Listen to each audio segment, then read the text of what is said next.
A lot of things for players, nobody mentions it, the cost of attendance, all the stuff that's been done. Most players, and I'm just, pretty close to accurate, but most players get their full scholarship.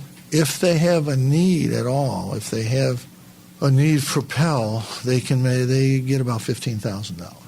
And if you get a full scholarship and about $15,000 and you're a college student, you should be okay. It's not like it used to be when you had no cost of attendance. We give extra meal every day. Oh, shut up already. We feed them. We house them. They should be happy. What more do they want? We give them cake. Right. How much are they bringing in, Mr. Boeheim? Aaron Torres covers college basketball for The Athletic, and he is on Twitter at Aaron Torres. He joins us now on The Score. So much is going on so fast, Aaron. What is next in this story for the short term and medium term? I don't think there really is a next, guys, and thank you for having me. I mean, look, here's the bottom line is that, as I've said since this story first broke on Friday, if you look at the names that are involved in college basketball right now with the report, from the Yahoo report, I should say, most of them have been cleared to continue to play. So we talk about Alabama with Colin Sexton. We talk about Kevin Knox in Kentucky. We talk about Wendell Carter and Duke. I mean, there are kind of long-term implications, and obviously if you take the ESPN report with Arizona as separate, that's its own entity. But as far as what we learned from Yahoo, I don't really know what kind of impact it's going to have. I don't think anybody that was expecting to play in the NCAA tournament as of Thursday is not going to be eligible, and it's the same with players. So I know it felt like a bombshell, but I think as we peel back the layers here 2, 3, 4 days later, it might not be quite the bombshell that many believe. Whenever there's a huge story like this, or what's supposed to be a huge story like this, a lot of misinformation gets out into the national bloodstream when it comes to covering these kinds of events. What have you heard, or what do you think is being misrepresented in this story? Well, frankly, I think most of it, to be honest. I mean, look, first of all, the ESPN report with Sean Miller is kind of a completely different entity because it's a different report, different circumstances, whatever. But when we're talking about the Yahoo report, let's be honest, guys, we are putting a lot of faith, and for the record, this is not me criticizing Yahoo. This is not me criticizing the reporters who put out the report. They did their job. But the entire report is based on an expense account and emails from a noted con man. I mean, what nobody talks about in this case, Christian Dawkins, the man who's kind of at the center of this, he was fired by Andy Miller's agency because he ran up $42,000 in fake credit card charges on a client's credit card. That's a fact. That is indisputable. You can Google that right now. So to me, the idea that we are abiding and believing 100% that an invoice that he submitted or an email that he sent is 100% fact is idiotic to me. I mean, I had 2 different people over the course of this weekend call me and say, "Hey, Aaron, who is this guy?" I've 2 people named on the report literally asked me, "Who is Christian Dawkins? I've never met this guy." And so to me, could my sources, the people that I trust be lying? Absolutely. But is there at least the possibility that, oh, by the way, that some of the expenses, some of the emails Christian Dawkins sent aren't 100% accurate? I think that's 100% fair. Do you think teams are paying? Do you think teams pay players? Do I think teams pay players? Do you think players in college basketball are getting paid? I do, yeah, absolutely. Okay. But I think that at the end of the day, it depends on one. What is your definition of paid? I mean, Miles giving Bridges money to. Well, I understand that, but the point I was going to make was I think that there's a pretty big difference. I think we would all agree there's a pretty big difference between Miles Bridges' parents allegedly accepting less than $500 and Dennis Smith Jr. accepting $75,000. Mm-hmm. So to me, if you want to talk egregious rule breaking versus getting a couple extra bucks, kind of as you let in with that Jim Boeheim sound, I think those are 2 completely different things. Well, if DeAndre Ayton and the talks of DeAndre Ayton are on wiretap, do you think there's a lone gunman here? Do you think that Arizona and Sean Miller are acting outside of these college basketball rules, or do you think that most of these big programs are engaging in this kind of behavior and they just got caught? I think, to be perfectly honest, I don't think that if you wiretapped every single major head coach, that very many of them would get caught on tape. Now, does that mean that the best players are maybe not getting kickbacks from agents, as we learned allegedly last week? Sure. Or bagmen close to the coaches, because usually no coach is dumb enough, besides what Sean Miller has engaged in. Very few coaches are dumb enough to actually talk numbers, dollars and cents about players on phones.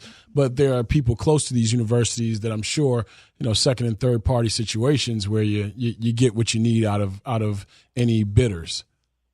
Yeah, and absolutely. And if you look back to the initial FBI probe in September, all of those situations were set up by assistant coaches close to the program. But what I would also add is that if you look at what came out from Yahoo the other day, Dennis Smith Jr., Bam Adebayo, Markelle Fultz are alleged to have accepted money before they ever came onto a college campus. So, to kind of answer your question directly, do I think that coaches are aware a lot of times? Yeah, but I also think that there are a lot of times that agents and shoe companies are getting to these kids at 13, 14, 15 years old.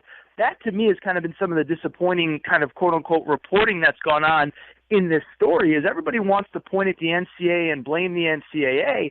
I don't really know what, Lorenzo Romar is supposed to do when Markelle Fultz accepts money a year before he ever steps onto Washington's campus. So this is an incredibly fluid situation. I think the point you guys are bringing up is an important one, is that money is coming in from all angles, but I think we all agree that there's a lot to peel back from this story. Why does it seem so many are invested in the maintenance of the status quo when everybody involved might be better served simply blowing up the current NCAA model of supposed amateurism?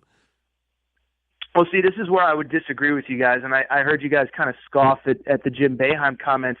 I think he's 100% correct. I think 99% of college athletes need that scholarship, need that education for something other than professional sports that they will spend the rest of their careers in. Forget what they're doing after. What about the money that they're making, the money that they're generating while they're playing? If you let me get to my answer, I will get there. The point I was going to make was that the NBA, everyone says pay the players, pay the players. If you look at the payments that came out, the alleged big payments that I was trying to get to, Dennis Smith Jr., Markelle Fultz, Bam Adebayo, these kids are getting paid in high school. Why are they even being forced to go to a college campus? And so I think that solves 90% of the whatever, who knows what the percentage is, but it solves a lot of the problems if the NBA just figures out a way to get the players that everybody knows are going to be professional in a professional setting. Forget the NBA players. Not the NBA part, but actually playing in college basketball. I'm not talking about NBA players at all. I'm talking about guys who are generating revenue as college players, regardless of whether or not they're going to be bankers or lawyers or anything else. While they are playing for a college, they are generating massive television revenue and receiving nothing for it. Forget the NBA for a second. What happens to the value of the actual college player?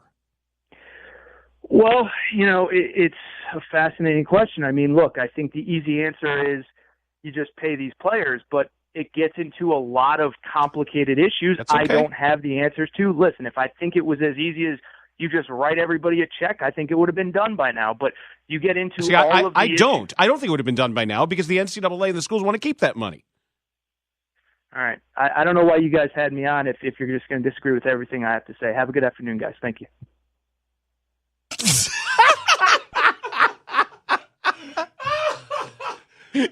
All right.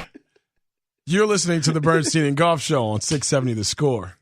I don't know what's more fun, that or the Why reaction. Why are you looking at me like that? I didn't do anything. I'm enjoying this. So people are reacting. I seriously, and I just told Tanny this. Whenever there's an interview that goes a little sideways, I like to go back and listen and think about what I might have done different and in the future may do different. And sometimes I come away with, that was fine. Right. I promise you, I have no idea what just happened just now. The man stated an opinion. He wrote about an opinion. I checked his Twitter timeline out. I knew where he was coming from. See, I didn't read what he wrote. And I knew we were going to disagree. I didn't. But I didn't know it was going to have him running off like DJ Pooh on Friday with his gold chain snatched. forget the NBA for a second. What happens to the value of the actual college player?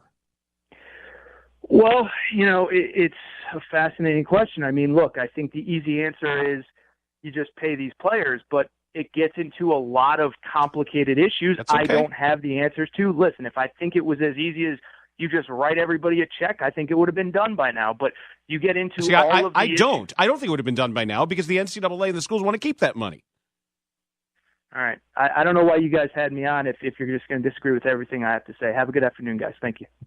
Because most of it was dumb. Yeah. All right, we laughed at the end. It was funny, though. You have to laugh. It's funny. It was funny. Like, the man ended an interview because he said we didn't agree with him enough. Have you guys ever heard that before? Like, I've heard, I don't agree with you guys. You guys are idiots. I'm like, yeah, you're right. You know, self-deprecatingly, we laugh it off, keeping it moving. I've heard you're wrong, and here's why. Yeah. That man said, you asked a very good question. I don't have the answer to that, and was hoping that the next question would be different. I don't know. Whatever. I'm over it. Shout out to you, though, Aaron.